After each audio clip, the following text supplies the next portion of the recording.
Nhìn lại vụ ly hôn của Triệu Lệ Dĩnh và Phùng Thiệu Phong 4 năm sau, người phụ nữ cống hiến hết mình cho công việc cuối cùng sẽ gặt hái thành công lớn. Trong giới giải trí, quá khứ của Triệu Lệ Dĩnh và Phùng Thiệu Phong thường xuyên được nhắc đến, từ việc hợp tác đến hôn nhân, rồi đến thông báo ly hôn công khai. Cuộc hôn nhân của họ như một cơn gió thoảng đến rồi đi nhanh chóng. 4 năm sau, nhìn lại, con đường của họ đã rẽ nhánh rõ rệt. Triệu Lệ Dĩnh đã vững vàng leo lên đỉnh cao sự nghiệp bằng các tác phẩm của mình, trong khi Phùng Thiệu Phong lại trao đảo giữa sự nổi tiếng và các dự án. Một người dồn hết thời gian vào công việc, người kia lại tập trung vào những scandal, tạo nên sự tương phản rõ rệt. 4 năm sau, quỹ đạo cuộc đời của họ đã trở nên rõ ràng hơn. Triệu Lệ Dĩnh tiếp tục tiến về phía trước, từng bước vững chắc trong mỗi vai diễn, trong khi Phùng Thiệu Phong lại dao động giữa sự nổi tiếng và sự chú ý của công chúng. Ngày nay, Triệu Lệ Dĩnh đứng ở một vị thế cao hơn, cô không dựa vào những tranh cãi và sự thổi phồng mà tích lũy vị thế của mình thông qua các tác phẩm. Bước ngoặt thực sự trong cuộc đời không phải là khoảnh khắc kết hôn, mà là sau khi ly hôn, liệu người ta có thể tiếp tục bình tĩnh tiến về phía trước một cách vững chắc và không ngừng trưởng thành hay không? Chưa đầy 2 tháng trước Tết Nguyên đán, Triệu Lệ Dĩnh lại thông báo một sự kiện vui vẻ khác khiến cô trở thành người mà Phùng Thiệu Phong không còn với tới được. Gần đây, tôi thấy những bình luận từ người hâm mộ của Triệu Lệ Dĩnh nói rằng Triệu Lệ Dĩnh cuối cùng cũng trở lại, người hâm mộ không phải ăn những thứ cũ rích nữa. Tôi chợt nhận ra rằng sự xuất hiện của Triệu Lệ Dĩnh trong năm 2025 thực sự ít hơn nhiều so với trước đây. Bạn biết đấy, cô ấy từng được biết đến là một người nghiện công việc trong ngành, dành cả năm trên phim trường, luôn có mức độ xuất hiện và sản lượng cao. Tình trạng kín tiếng hiện tại không tránh khỏi khiến người hâm mộ nhớ cô ấy rất nhiều. Nếu bạn tìm kiếm trực tuyến những phát ngôn sáng suốt của Triệu Lệ Dĩnh, bạn sẽ thấy một danh sách dài, và mỗi lần nghe cô ấy nói, bạn đều cảm nhận được sự lý trí và niềm tin vững chắc của cô ấy, ánh mắt đầy quyết tâm và đam mê không che giấu. Điểm xuất phát của Triệu Lệ Dĩnh khác biệt so với nhiều người nổi tiếng khác trong ngành. Cô ấy không sinh ra trong một gia đình nghệ thuật, cũng không có xuất thân giàu có. Cô ấy chưa từng được đào tạo diễn xuất bài bản tại một trường diễn xuất danh tiếng. Cô ấy hoàn toàn là một người nở muộn. Trước khi bước chân vào ngành giải trí, cô ấy chỉ là một cô gái trẻ đến từ vùng quê làm những công việc lặt vặt. Tình cờ, cô ấy đăng ký tham gia chương trình Yahoo Search Star. Chương trình này trở thành bước đầu tiên giúp cô ấy khẳng định vị trí trong ngành giải trí. Trong những năm đầu sự nghiệp, Triệu Lệ Dĩnh đã đóng vô số vai phụ nhỏ. Cô ấy thậm chí còn đóng một vai phụ không tên trong một bộ phim truyền hình có sự tham gia của chồng cũ, Phùng Thiệu Phong. Nói thẳng ra, cô ấy chỉ là một người hầu gái nhỏ. Nhưng giờ đây, so với sự nghiệp của Phùng Thiệu Phong, Triệu Lệ Dĩnh đã có một bước tiến vượt bậc. Mỗi bước đi của Triệu Lệ Dĩnh đều vô cùng khó khăn.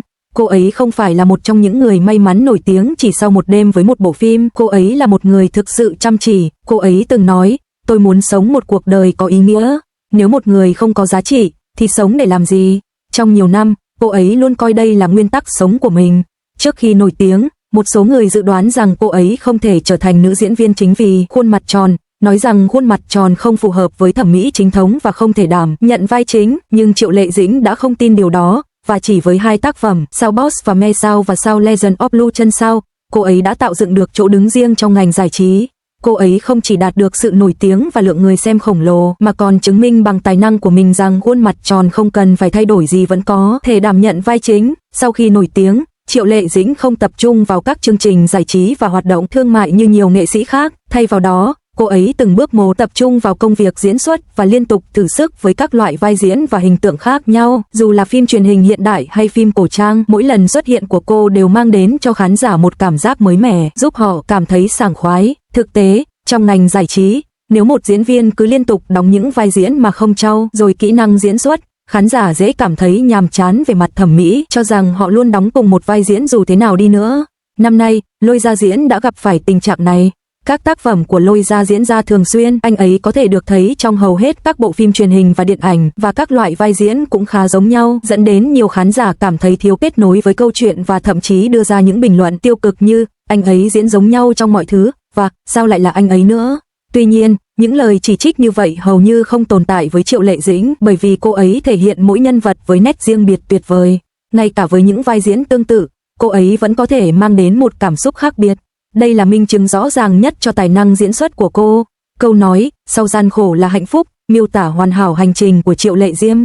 Đặc biệt, năm 2024, cô đã giành được nhiều giải thưởng danh giá, trong đó có giải Kim Ưng và giải Phi Thiên cho vai diễn trong phim Gió Thổi Nửa Hè và phim Điều 2010.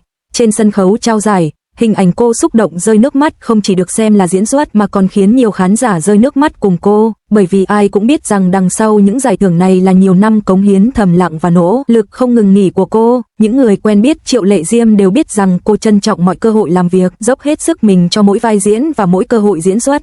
Trước khi kết hôn, cô dành gần như mỗi ngày ở phim Trường Hành Điền, cuộc sống xoay quanh công việc, cống hiến toàn bộ thời gian và năng lượng cho sự nghiệp diễn xuất. Sau khi kết hôn, ngoài thời gian sinh nở cần hồi phục sức khỏe, cô ấy hiếm khi nghỉ ngơi dài ngày. Sau khi sinh con, cô ấy chỉ nghỉ ngơi một thời gian ngắn trước khi nhanh chóng trở lại đóng phim và tham dự các sự kiện, tiếp tục nỗ lực vì sự nghiệp. Vì vậy, khi mọi người nhận thấy Triệu Lệ Dĩnh hiếm khi xuất hiện trước ống kính vào năm 2025, nhiều người đã bối rối và suy đoán về việc cô ấy bận rộn với điều gì. Thực tế, Triệu Lệ Dĩnh đã đưa ra một lựa chọn quan trọng trong sự nghiệp năm nay. Cô ấy chỉ dần im lặng sau khi tin đồn về mối quan hệ tình cảm xuất hiện. Tuy nhiên, tại một sự kiện trực tiếp đối mặt với những tin đồn lan truyền trên mạng về mối quan hệ của mình, cô ấy đã không chọn cách im lặng mà trực tiếp và kiên quyết phản bác, không hề nương tay. Điều đáng ngạc nhiên hơn nữa là cô ấy cũng đã tận dụng cơ hội này để quảng bá cho bộ phim mới của mình. Trong thế giới con người, hành động táo bạo và thẳng thắn này đã khiến nhiều người kinh ngạc. Họ ca ngợi cô là một ngôi sao có tính cách chân thật, tự nhiên, không giả tạo và chân thành. Tất nhiên, điều này cũng dẫn đến việc một số người chỉ trích cô thiếu trí tuệ cảm xúc và đặt câu hỏi về nhân cách của cô. Từ đó trở đi, Triệu Lệ Dĩnh dường như dần biến mất khỏi tầm mắt công chúng. Trong thời gian đó, ngoài những lần xuất hiện hiếm hoi trên các buổi livestream sự kiện của thương hiệu, cô hiếm khi được nhìn thấy tại các sự kiện lớn.